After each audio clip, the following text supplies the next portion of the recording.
Hello everyone, Wayne Motts from the National Civil War Museum in Harrisburg, Pennsylvania, license guide on the Gettysburg battlefield. I'm standing on the south end of the Gettysburg battlefield. The John Slider farm is over my right shoulder to the left of your screen, and we're going to give you our captivating story of the Civil War for July 157 years ago, connected to today, July 21st. This is the ground covered by the 4th Texas Infantry Regiment on July 2nd, 1863, and the lieutenant colonel of that unit here in the Battle of Gettysburg is Benjamin F. Carter. So we want to talk about Benjamin Carter as a Confederate officer, and we want to talk about Captain Mark Kerns as a Union officer, the connection between these two men.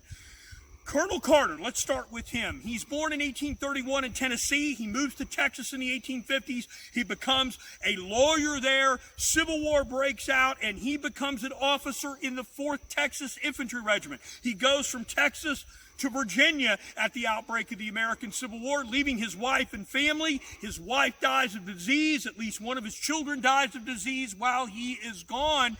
And as fate would have it, on two battlefields, the Battle of Gaines' Mill, which is fought June 27th, 1862, and at the Battle of Second Manassas, you know it also as the Battle of Bull Run, Carter's men will be up against Battery G of the 1st Pennsylvania Light Artillery under the command of a Chambersburg, Pennsylvania native by the name of Captain Mark Kerns.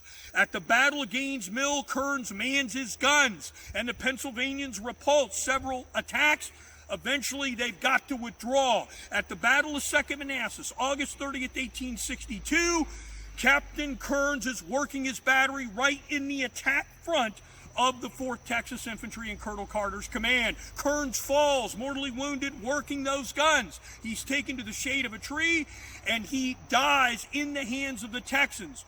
Colonel Carter is so impressed with what happens to Kerns, he actually gives his overcoat for the burial of Kerns' body, and he sees that personal belongings are sent to Captain Kerns' family, his stepfather, Reverend Samuel Fisher, and his mother, Naomi Kerns, back in Chambersburg, Pennsylvania. Fast forward 11 months later, and Benjamin Carter is mortally wounded not far from where I'm standing to the right of your screen over my left shoulder by the U.S. sharpshooters attacking here on July 2nd, 1863. Carter's taken out of Gettysburg.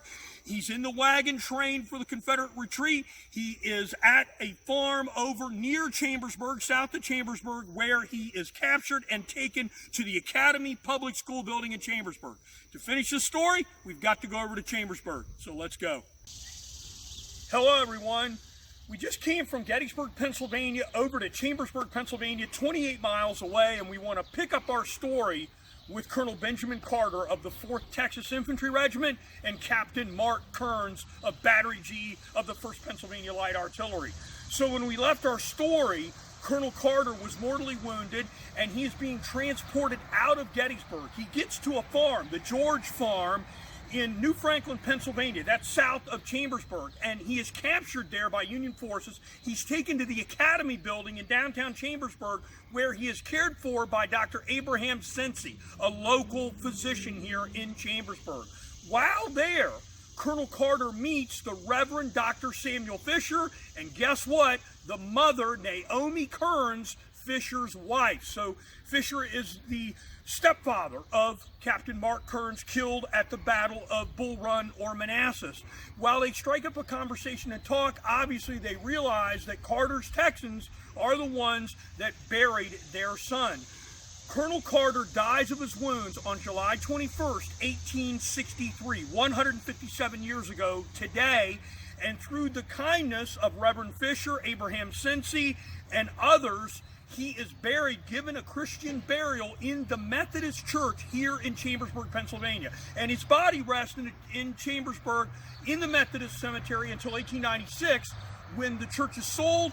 The remains of individuals there are brought over here to Cedar Grove, and today Benjamin Carter rests inside the Cedar Grove Cemetery. We don't know exactly where he is, but this tombstone was dedicated in 2010 here. Soil was taken from Texas, from his wife's grave, brought here. Soil was taken from here and brought down to Texas, and family members were present here when this stone was dedicated. So we know that Colonel Carter rests here.